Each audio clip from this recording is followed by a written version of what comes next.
नमस्कार दोस्तों, आप सभी का रोचक कथाएं में स्वागत है। आज मैं लेकर आई हूँ माघ माह महात्म 18वां अध्याय।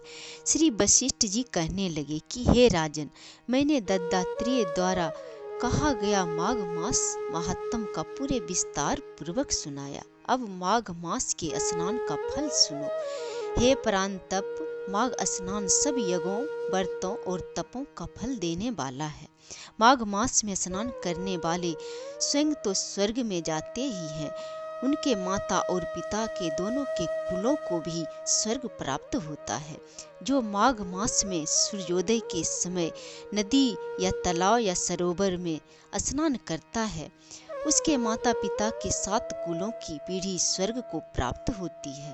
माघ मास के स्नान करने वाले दुराचारी और कुकर्मी मनुष्य भी पाप मुक्त हो जाते हैं और इस मास में हरि का पूजन करने वाले पाप समुदाय से छूटकर भगवान के सदृश शरीर वाले हो जाते हैं। यदि कोई आलस से भी माघ में स्नान करता है, उसके भी सब पाप नष्ट हो जाते हैं। जैसे गंधर्व कन्याएं राजा के श्राप से भयंकर कल को भोगती हुई लोमस ऋषि के वचन से माघ में स्नान करने से पापों से छूट गई।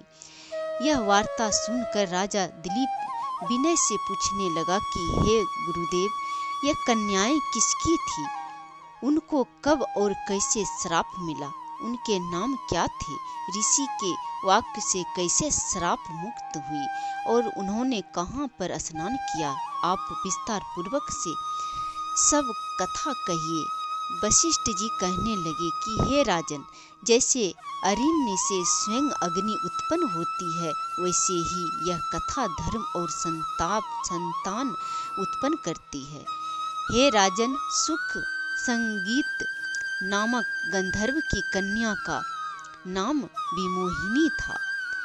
सुशीला तथा स्वर वेदी की संबोबरा, चंद्रकांत की सुतारा तथा सुप्रभा की कन्या चंद्रिका, ये 5 सब समान आयु वाली तथा चंद्रमा के समान कांति वाली और सुंदर थी। जैसे रात्रि को चंद्रमा शोभायमान होता है, वैसे ही पुष्प की कलियों के समान खिली हुई यह अप्सराएं थी। ऊंचे पयोधर वाली पद्मिनी, वैशाख मास की कामिनी, यौवन दिखाती हुई नवीन पतों वाली लता के सदृश गोरे रंग, सोने के सदृश चमकती हुई और सोने के अलंकारों से सुशोभित सुंदर वस्त्र धारण किए हुए, अनेक प्रकार के गाने और बीना अथवा बांसुरी तथा दूसरे बाजे बजाने में प्रवीण और ताल, स्वर तथा नृत्य कला में निपुण थी। इस प्रकार वे कन्याएं क्रीड़ा करती हुई कुबेर के स्थान में विचरती थी। एक समय कौतुकवश माघ मास में एक वन से दूसरे वन में विचरती हुई मंदिर के पुष्प तोड़कर सरोवर पर गौरी पूजा के लिए गई। स्वच्छ जल के सरोवर में स्नान करके वस्त्र धारण कर मौन हो बालू मिट्टी की गौरी बनाकर चंदन कपूर कुमकुम और सुंदर कमलों से उपचार सहित पूजन करके ये 5 कन्याएं ताल नृत्य करने लगी। फिर ऊंचे गंधार स्वर में सुंदर गीत गाने लगी। जब ये कन्याएं नाचने और गाने में लीन थी, तो उस समय अच्छेद नामक उत्तम तीर्थ में वेद निधि नाम के मुनि के पुत्र अग्निप ऋषि स्नान को गए। वह युवा ऋषि सुंदर मुख, कमल सदृश नयन, विशाल छाती, सुंदर और भुजाओं वाला दूसरे कामदेव के समान था। शिखा सहित दंड लिए, मृग चर्म ओढ़े, यगो पवित्र धारण किए हुए था। उसको देखकर 5 कन्याएं मुग्ध हो गई और उसका रूप वे यौवन देखकर कामदेव से पीड़ित हो देखो देखो ऐसा कहती हुई उस ब्राह्मण के चित्त में कामदेव का डर उत्पन्न करने लगी और आपस में विचार करने लगी कि यह कौन है। रति रहित होने से कामदेव नहीं और एक होने से अश्विनी कुमार नहीं। यह कोई गंधर्व या किन्नर या काम रूप धारण कर कोई सिद्ध या किसी ऋषि का श्रेष्ठ पुत्र या मनुष्य है, कोई भी हो, ब्रह्मा जी ने इसको हमारे लिए बनाया है। जैसे पूर्व कर्म के प्रभाव से संपत्ति प्राप्त होती है, वैसे ही गौरी जी ने हम कुमारियों के लिए श्रेष्ठ वर दिया है। और वापस में यह तुम्हारा वर है या मेरा अथवा सबका, ऐसा कहने लगी।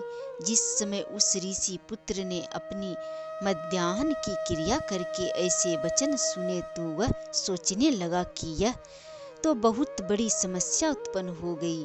ब्रह्मा विष्णु महेश आदि देवता तथा बड़े योगीश्वर भी स्त्रियों के भ्रमजाल में मोहित हो गए हैं। इनके तीक्ष्ण बाणों से किसका मन रूपी हिरण घायल नहीं हो सकता। जब तक नीति और बुद्धि रहती है तब तक पाप से भय रहता है। जब तक की गंभीरता रहती है, यम विधि का पालन होता है, तब तक मनुष्य स्त्रियों के काम रूपी बाणों से बिंधा नहीं जाता। ये मुझे उन्मत्त और मुग्ध कर रही है। किन गुणों से धर्म की रक्षा हो सकती है? स्त्रियों के मांस, रक्त, मल मूत्र से बने घृणित और अशुद्ध शरीर में कामी लोग ही सुंदरता की कल्पना करके रमन कर सकते हैं। शुद्ध बुद्धि वाले महात्माओं ने स्त्रियों के पास रहना कष्टकारक कहा है। सो जब तक यह पास आए तब तक घर चले जाना चाहिए। अतः जब तक वह उसके पास आई, वह योग बल से के द्वारा अंतर्ध्यान हो गए। ऋषि पुत्र के ऐसे अद्भुत कर्म देखकर वह चकित होकर डरी हुई चारों ओर देखने लगी और आपस में कहने लगी कि यह क्या इंद्रजाल था जो देखते देखते विलीन हो गया।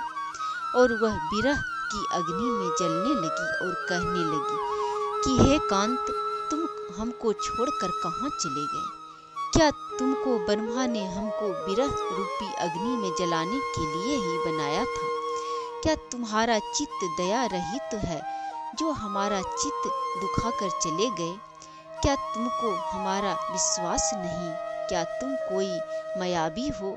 बिना किसी अपराध के हम लोगों पर क्यों क्रोध करते हो? तुम्हारे बिना हम नहीं जिएंगे। जहाँ पर आप गए हो हमें शीघ्र ले चलो, हमारा संताप हरो और हमें दर्शन दो। सज्जन लोग किसी का नाश नहीं देखते हैं। 18वां अध्याय समाप्त हुआ। जय श्री हरि।